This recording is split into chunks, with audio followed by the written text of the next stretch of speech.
What is going on, everybody, and welcome back to another video. Today we are doing the Chelsea nil Aston Villa 2 review.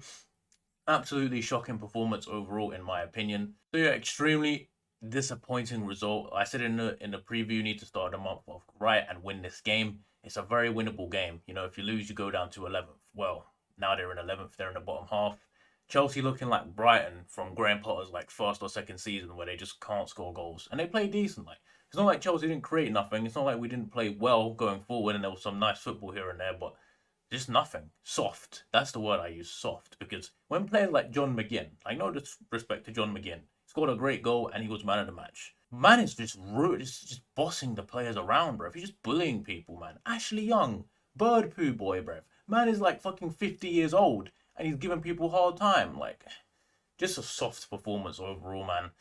Aston Villa are obviously a decent side, but bro, Chelsea had 27 shots, no goals. Aston Villa had 2 shots on target, 2 goals.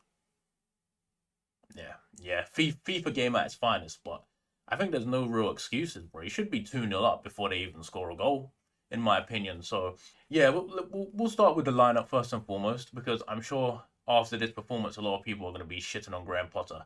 I feel very frustrated right now. I feel like this team embodies his personality very well. You know what I mean? I know a lot of people say the team will embody the manager's personality. This team has no fight at all. It's very soft. And he seems like a very soft dude, right? But like this team it's no bite, bro. There's nothing. There's just nothing there. It's just diving for penalties. Diving for penalties. We can't create nothing. Let's fall on the ground. That's all it is. Ben Chilwell lost his head about fucking 50 minutes into the game. My man lost his mind. You know what I mean? And he didn't do anything useful after that. But yeah, in terms of the lineup, we'll talk about the lineup first. I think the lineup was wrong. I'm not too sure why our best player is playing in centre back and Loftus Cheek is playing on right wing back. Loftus Cheek obviously has talent. I've said it a million times, but brother, he's not going to be here next year. And he's not a fucking right wing back. He takes so many touches.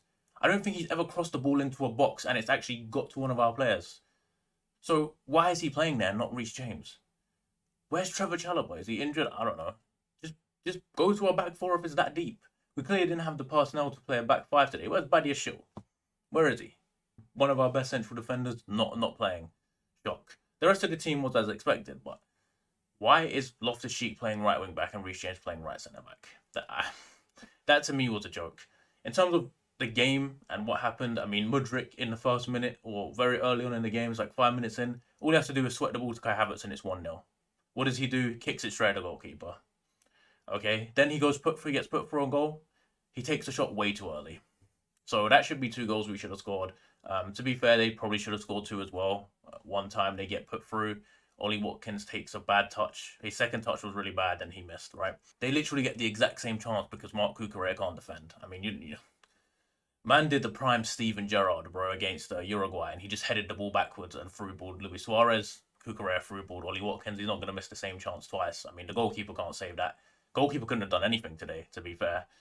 You can blame Kepa for the Everton game, but this one had I don't think he touched the ball, to be fair. I don't think he touched the ball. In terms of the first half, I mean, after they scored, they didn't do anything. They had a game plan. We're going to counter-attack. They looked pretty dangerous. After they scored, I mean, we had the ball. Literally just had the ball. We created a few chances. The Ben Chilwell one, in my opinion, he scores at the last minute of the first half. And it's given as a foul. I don't think it's a foul personally, but that might be biased. I feel like if it was the other way round, they would have given it as a goal if Aston Villa had scored that. I think the referee today was also really, really bad. Man was given fouls for thingy. Man was given a lot of stupid fouls. Like, I'm not sure how they didn't get any yellow cards for some of the stuff they were doing as well, but it's what it is. That's no excuse for the fucking dog shit performance, bro. Absolute dog shit performance. In the second half, again, we came out, we kind of created anything, but there's nobody in the right position. There's one time where João Felix cuts it back and Kai Havertz is, giving the goalkeeper a hug instead of being in like the 6-yard box to tap it in. So, I mean, we just don't have a striker. It shows. We know this already. We're not going to get any better playing the way we are. We're not going to get any better with the current players. It's the same old usual suspects again. Kai Havertz was really bad today. Really, really bad. I'm sure the ratings on all the platforms and everything will say he wasn't, but he was absolutely terrible. Our back five looked absolutely lost defensively. It looked like we were getting somewhere defensively, and then all of a sudden, it's gone. Let's get into the player ratings. There's not really much to say about the game. If you watched it, it was just a really, really bad performance defensively, and we just couldn't score. You know what I mean? If you ever watched Graham Potter's Brighton in his last first 2 seasons. You know, it's literally that performance. Let's get into the player ratings. Kepa, I'm gonna give him a 6. There was nothing for. I'll give him a 5. There was nothing for him to do, bro. He rolled the ball out like twice. All he had to do was pick the ball out of the net because both the chances he couldn't do anything about. One's a mistake from Kukurea, and the other one, I mean, I don't think anyone's saving that ever.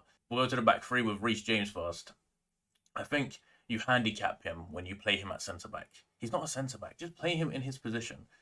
You can put Loftus-Cheek at centre back if you really want to, but not Reece James, man. I know Thomas Tuchel did it a few times to good effect. Bro, brother, this is Aston Villa at home. Aston Villa at home. Why is he playing centre back?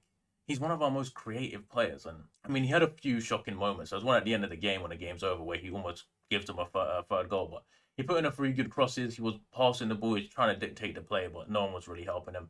I'll give Reece James a 6. I think he was probably our best player. 6.5. I think he was probably our best player on the day. Koulibaly was shocking. Shocking. Early on in the game, no concentration. I don't know if he's not speaking or anything, but he seems to keep challenging for the same ball as another defender. And I feel like the Kukurea chance, he has to be part blame for that because he's got the ball there. If Kukurea doesn't jump for it, he should deal with it. But he doesn't obviously say anything. Kukurea jumps for it anyway and ends up being a goal. There was a few other chances where man's getting rolled, man's just confused. There was a chance later on in the game where he jumps for the same ball as someone else as well. I mean, there's a few headers he had from a corner. They both ended up in the crowd. So, I mean, Koulibaly gets a 4. I think it was dreadful. Kukurea, dreadful. Again, I mean, he's had a few good performances to save his reputation in the last, before the international break. But this one was again shocking. Just shocking. He was pressing very well in the first half when we were on top. But, I mean, for the most part, he was always out of position. Him and Koulibaly looked lost. So he has to get a 4 as well. And his mistake leads to the goal. Ben Chilwell, I think Ben Chilwell was probably our best player up until he lost his head. I mean, obviously, the referee was not giving him any benefit of the doubt. There's one where he gets fouled on the edge of the box. There's one where, obviously, the goal that was disallowed. I mean, I think they were kicking him a lot. They were tripping him up. There's one where Ashley Young kicks him on the shin by our corner flag, and they don't even give him a foul for that. I don't know how Ashley Young ended up without a yellow card, to be honest. But it is what it is. I think Ben Chilwell was good until that. After that, he lost his head, and he was dreadful. He didn't put one good ball into the box after that. He didn't take even a good touch after that. I mean, some of the touches he was taking was immense as well. I think he was playing really well, and then he just lost his mind. Even the goal they scored comes from him unnecessarily fouling Douglas Luiz, and then the free kick they take, they go up the other end and they get a corner and they score from it. So I have to give him a 6. He just lost his head, like I said. Loftus-Cheek on the other side. He's the most frustrating player in this team sometimes. I mean, he was in the right position a lot. He takes a good touch. He takes way too many. He has no quality on the end of his passing. He has no quality on the end of his crossing. He doesn't get into the right position to affect the game properly. He's there and he's trying to go 1v1 on people and he's tripping over the ball. He's tripping over his feet, bro. Cut the ball back, man. He's always in a good outlet position, but he does nothing with being in that position. So what's the point in him playing if he can't create anything? And that's always been his problem, bro. Man can't affect the game in the right areas. You can't score and he can't fucking create goals. So what is he there to do, bro? What is he there to do? I'm going to give him a 5 today. I think it was really frustrating to watch. I mean, he gets the ball in a lot of promising positions and we create absolutely nothing from it. The midfield, Enzo Fernandez was our best player up until the whole team gave up. There was a point around 70 minutes where, it's 2-0 and I think they all just gave up. But he was spreading the play out really well. He was passing the ball. I mean, again, we need someone in there to help him, but he was playing very well for the most part. I'm going to give him a 6.5. Defensively, he was struggling, but it is what it is. Kovacic, somebody tell this man to never shoot the ball, bro. Honestly, the guy gets the ball 3 times on the edge of the box, and every single one was in the ground. Except one, which, went to, back to the guy who took the corner. So I guess, he was offside. But, hey, Kovacic, I mean, I knew he couldn't shoot. I think everyone knows he couldn't shoot. Again, his skill set just doesn't lend itself to the position he's played in as a 2-man midfield. I mean, he needs some help in there. He didn't create anything. He didn't really do anything. He run around like a headless chicken half the game. He looked disinterested, bro. I mean, I'm giving him a 5. I don't think he played very well today. The starting front three, Havertz, for me, looked disinterested, bro. He did not want to play. He had 1 or 2 shots at the goal. Man was getting bullied. Man wasn't trying. You could tell. I don't think he was trying today. He looked like old. He looked like back to his normal self. Man scores a few penalties and everyone's hyping him up again, bro. I'm never gonna back this man again in terms of thinking he's going to be good or thinking he's going to be our next best thing, because he was useless today, bro. Now, I'm sure some of the ratings somewhere will say that he was decent because he probably ran around. No, man, that's not good enough. No end product in the wrong position consistently. if someone's crossing the ball in and you're not attacking the ball, you're watching it. João Felix, or was it Chilwell, cuts the ball back to him, and he's just too close to the goalkeeper, so it goes behind him, man. Just in the wrong position constantly. Doesn't affect the game, yeah. Mudryk, he was kind of playing on the left and in the middle, like him and Felix were swapping. Mudryk missed the two best chances of the game. One, he needs to sweat it. The other one, he needs to take a few more touches and just slot it into the corner. He looks like he's devoid of confidence. He looks like he's panicking. He made the goalkeeper look way better than he actually is. So yeah, I'm gonna give him a 5. Just dreadful. You've got to do better with those two chances. If you score those, we're winning the game at that point. João Felix, I thought he had a lot of positive moments, but again, taking way too many touches when he shouldn't be. Like there's one time him, Havertz, and Mudryk are running on the back two or three it was left. He should have just through balled Mudryk. Mudryk probably would have missed, but that's besides the point. He gives Havertz a pretty poor pass, and Havertz ends up just fucking up at that point. I just think he needs to be more decisive in the final third. He had a few decent shots at goal. Sometimes he's just taking way too many touches, and I think that's just a thing with everybody, man. Taking too long, taking way too many touches on the ball. But I'll give João Felix a 6.5 today. I think he was our best forward, that's for sure. In terms of the subs, N'Golo Kante came on, looked a bit rough, but I think he did well, like winning the ball back. He had a chance to score. I don't know if Madueke's offside when he gives him the ball though, so it might not have counted, but you got to score that, by the way. N'Golo, I know you just came back, but you got to score that one. Disappointing. Conor Gallagher came on at some point, did nothing. Madueke came on, tried, just not enough quality on the end of it, man. And yeah, in terms of and the rest, anyone else who came on, it don't matter really. Pulisic came on, had like a cross shot that the keeper had to save. Tried, he tried. In terms of the manager, I'll give him a fucking 2 today, bro. It's just disgraceful. They should not be playing Loftus-Cheek. I don't know what the plan was, man. I mean, I know you can't legislate for errors on the pitch. Like Koulibaly and Cucurella, you can't legislate for that. But Badiashile should be playing then. If these two do not have the chemistry and they do not work well together, why don't you just play Badiashile in there? Why don't you move Koulibaly out to the right side and put Badiashile in the middle? Just for that more solidity, not Reece James playing centre-back. To me, that was an absolute shock.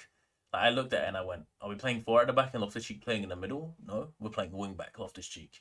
Loftus-Cheek today was dreadful. Mudryk, I mean, I don't think the rest of the team selection was wrong. I just think Mudryk, you can't facilitate for missing those 2 big chances either. I mean, but it's a lack of punch. It's just soft diving for penalties, bro. Like, they seem to be embodying the manager's fucking personality, bro. And I don't want to see him out yet, but it's getting a bit worrying, man. 11th place. It's going to cost a lot of money to remove him. That's the only issue. But I don't see anyone coming in and improving. It's not like we're going to get top 4. It's not like we're going to get top 6 either. So it doesn't really matter to me if you finish 11th at this point. To me, it's just the Champions League thing.